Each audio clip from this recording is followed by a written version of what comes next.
निमेषदश्चाष्टो चकाष्टा त्रिसंतु कला त्रिसंत कला मुहूर्त स्यादो रत्रम तु तावता। इस श्लोक के अनुसार 18 निमेष एक काष्ठा के बराबर होती है, 30 काष्ठाओं एक कला के बराबर होती है, 30 कलाओं का एक मुहूर्त होता है और 30 मुहूर्तों के मेल से एक दिन और रात बनते हैं। और इस 30 मुहूर्तों का सबसे चमत्कारिक मुहूर्त ब्रह्म मुहूर्त, चमत्कारिक पल या फिर अमृत बेला को माना गया है। सूर्योदय के ठीक 1 घंटा 36 मिनट पहले का वह रहस्यमय और चमत्कारिक समय, जिसे अगर आपने इस्तेमाल करना सीख गए तो कुछ ही समय में अपने जीवन में आए ऐसे ऐसे बदलाव को देखेंगे जिसे देख आप खुद दंग हो जाओगे। यहाँ तक कि मनुष्य स्मृति में महर्षि मनु ने भी कहा है कि ब्रह्म मुहूर्त में उठकर हमें ध्यान यानी कि मेडिटेशन और वेदों का अध्ययन करना चाहिए। अगर इतने बड़े महर्षि इतने कठिन वेदों का अध्ययन करने के लिए ब्रह्म मुहूर्त का समय को बताया गया है तो इसके पीछे कोई बड़ा कारण जरूर रहा होगा। जैसे कि आपने देखा कि पूरे दिन और रात मिलाकर 30 मुहूर्त होते हैं। रुद्र, अहि, मित्र, पित्र, वसु, वरा, विश्वी देवा, विधि, सतामुखी, पुरुहता,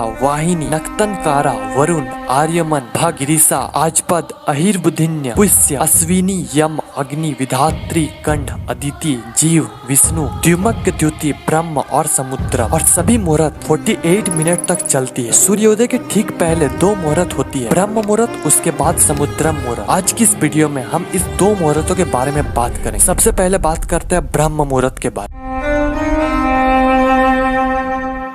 ब्रह्म मुहूर्त यानी कि ब्रह्मांड का समय या फिर ब्रह्मा का समय। इस समय पूरे यूनिवर्स में ऐसे रहस्यमय और चमत्कारिक शक्ति फैली होती है जिसे आप अपने तरीके से यूज कर इस पूरे ब्रह्मांड से कुछ भी पा सकते हो। कई लोग इतने में ही मोटिवेट होकर प्लानिंग बना लेते कि कल से ब्रह्म मुहूर्त में उठना है, लेकिन मैं बता दूं कि ये जितना आपके लिए अच्छा है उतना ही खतरनाक भी हो सकता है। इसके बारे में हम आगे बात करेंगे। सूर्योदय के ठीक 96 मिनट पहले ब्रह्म मुहूर्त की स्टार्टिंग होती है। ऐसे तो ब्रह्म मुहूर्त 4 बजे से लेकर 6 बजे तक चलती है, लेकिन अगर आपको इसका एग्जैक्ट टाइम कैलकुलेट करना है तो आपको कोई सा भी सर्च इंजन ओपन कर लेना है और सर्च करना है sunrise time in your location. For an example मैं सर्च करता हूँ सनराइज टाइम इन गुवाहाटी। ये हो गया सनराइज का टाइम। इससे आपको 96 मिनट सब्ट्रैक्ट कर देना है तो जो टाइम आएगा वही ब्रह्म मुहूर्त के स्टार्टिंग का टाइम है। और ये टाइम से लेकर अगले 48 मिनट तक ब्रह्म मुहूर्त का ही समय होता है। ये तो हो गया ब्रह्म मुहूर्त की कब स्टार्टिंग और एंडिंग होती है। अब हम जानते हैं कि ऐसा कौन सा चीज है जो 30 मुहूर्तों में से ब्रह्म मुहूर्त को इतना शक्तिशाली बनाती है। Number 1, powerful energy. हमारे बॉडी में टोटल 72,000 नाड़ियां होती है और शिव सभ्यता में ये नंबर बढ़कर 3.5 लाख नाड़ियों की बात होती है। पर इसमें से सबसे इम्पोर्टेंट नाड़ी है इड़ा, पिंगला और सुषुम्ना नाड़ी। और एक सामान्य मनुष्य में सिर्फ इड़ा नाड़ी और पिंगला नाड़ी ही एक्टिवेट होती है। सबसे पहले आप अपना उंगली लेकर अपने नाक के नीचे रखें और देखें कि किस नॉस्ट्रिल से आप सांस ज्यादा छोड़ रहे हैं। 99% से भी ज्यादा लोग अपने किसी एक नॉस्ट्रिल से सांस ज्यादा छोड़ रहे हैं, या तो लेफ्ट या तो राइट। बहुत कम टाइम ऐसा होता है जिसमें आपका दोनों नॉस्ट्रिल एक्टिवेट होते हैं, लेकिन ब्रह्म मुहूर्त के दौरान आपके दोनों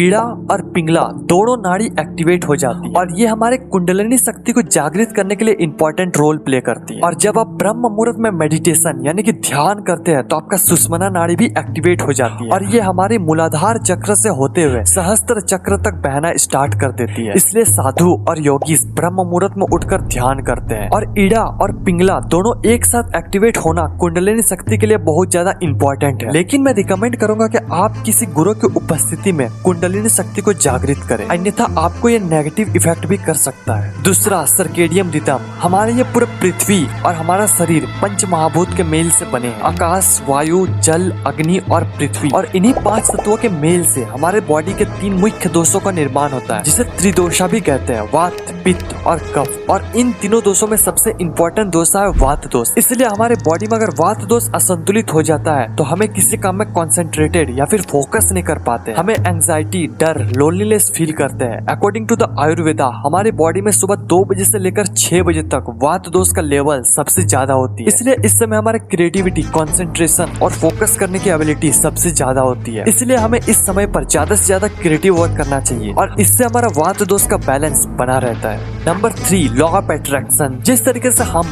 और हमारा ब्रेन एक दूसरे से इंटरकनेक्टेड है, उसी तरह से हम और हमारे ब्रह्मांड एक दूसरे से जुड़े हुए हैं। अगर आप प्रकृति के नियम के अकॉर्डिंग चलोगे तो ये ब्रह्मांड आपको वो हर एक चीज देगी जो आप चाहोगे। अगर आप ब्रह्म मुहूर्त के समय अपने कोई भी थॉट या फिर विचार ब्रह्मांड को दोगे तो ये ब्रह्मांड उस थॉट को रियल लाइफ में मैनिफेस्ट करने में उतना ही कम समय ले। आप ही सोचोगे अगर आपको पॉइंट ए से पॉइंट बी तक जाना है जिसमें बहुत ज्यादा ट्रैफिक है, आप पहुंचोगे तो जरूर पर बहुत लेट से। वहीं अगर आपको पॉइंट सी से पॉइंट डी तक जाना है जिसमें कम ट्रैफिक है तो आप बहुत जल्दी पहुंच जाओगे। ठीक इसी तरह ब्रह्म मुहूर्त के समय सब लोग सोए हुए होते हैं और इस समय ब्रह्मांड में ना के बराबर विचार होती है। अगर आप ब्रह्म मुहूर्त में उठकर अपना कोई भी थॉट या फिर विचार इस ब्रह्मांड तक पहुंचाओगे तो ये ब्रह्मांड आपको रियल लाइफ में उस थॉट को उतने ही जल्दी लाएगी। इसके अलावा भी बहुत सारे ऐसे चीज है जो इस 48 मिनट के मुहूर्त को और ज्यादा पावरफुल बनाती है, जैसे कि कॉस्मिक एनर्जी यानी कि विश्व शक्ति। क्या आपको पता है कि हमारे रातें 4 कालों में डिवाइड होती है? फॉर एन एग्जाम्पल, अगर सूर्यास्त 6 बजे होती है तो 6 से 9 रुद्र काल, इस समय हमें कभी भी सोना नहीं चाहिए। 9 से 12 राक्षस काल, इस समय हमें कभी भी जगे हुए नहीं रहना चाहिए। 12 से 3 गंधर्व काल, जब हमें सबसे गहरी नींद में होते हैं। 3 से 6 मनोहर काल, जिस समय हमें हर हालत में बिस्तर छोड़ देना चाहिए, क्योंकि मनोहर काल के दौरान इस ब्रह्मांड में सबसे ज्यादा कॉस्मिक एनर्जी यानी कि विश्व शक्ति होती है और ये वही एनर्जी है जो इस ब्रह्मांड को सुचारू रूप से चलने में मदद करती है। लेकिन जब हम सोए हुए होते हैं तब हमारे बॉडी में बहुत कम मात्रा में कॉस्मिक एनर्जी इंटर कर पाती है। वहीं अगर हम उठकर मेडिटेशन करते हैं तो हमारे ये ब्रह्मांड बहुत अधिक मात्रा में हमें ये एनर्जी देती है, जिससे आपको कुछ ही दिनों में महसूस होने लगेगा कि आपका कंसंट्रेशन, फोकस करने की एबिलिटी एकदम पीक में हो। अब इतने सारे चीजों के बाद इसके फायदे बोलने का कोई जरूरत नहीं है, लेकिन अगर फिर भी चाहते हो कि ब्रह्म मुहूर्त में उठने के क्या क्या फायदे हैं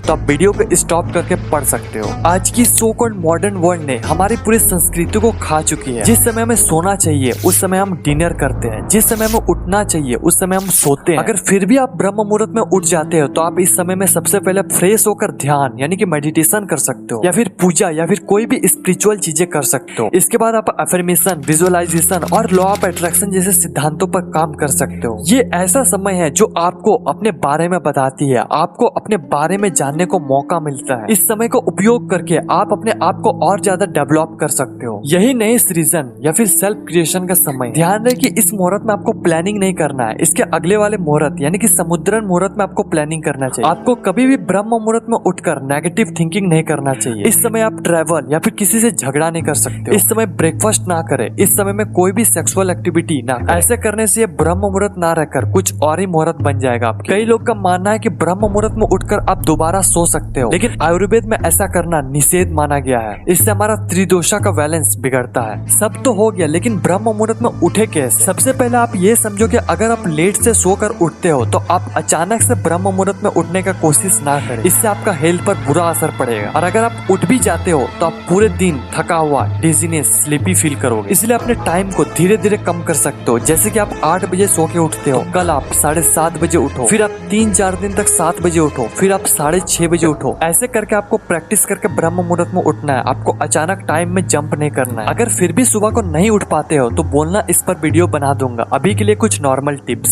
सबसे पहले जब आप सोने जाते हो तो आपने एक चीज नोटिस किया होगा कि जब आप सोते हो तो आपके ब्रेन में कुछ ना कुछ इमेजेस चलती रहती है। आप कहाँ गए थे, आप क्या किए पूरे दिन में, ये चलती रहती है और आपके ब्रेन में कुछ बड़बड़ करती रहती है। किससे बात करता पता नहीं, पर आपका ब्रेन हमेशा बोलते रहता है। अगर आप इस इंटरनल म्यूजिक यानी कि बड़बड़ाने को बंद कर देते हो तो आप 5 मिनट के अंदर सो जाओगे। दूसरा, डेली आपको 9 से 10 बजे के बीच सो जाना है। तीसरा, सोने के 2 घंटा पहले डिनर कर लो। चौथा, सारा इलेक्ट्रॉनिक गैजेट्स हटा दो। 5वां, स्क्रीन टाइम को कम करो। 6वां, पूरे दिन में कम से कम चीज कंज्यूम करो। 7वां, सोने के पहले मेडिटेशन करके सो जाओ। आज के लिए बस इतना ही, फिर मिलते हैं अगले वीडियो में। ब्राह्मी मुहूर्तम उत्तिष्ठते स्वास्थ्य रक्षार्थम आयुषा दात्रा सर्वथा संख्यार्थम सर्मेक्ष मधुसूदनम। अर्थात जो लोग भी बीमारियों से मुक्त एक उत्तम स्वस्थ चाहते हैं उसे ब्रह्म मुहूर्त में अवश्य उठना चाहिए। आयुर्वेदा।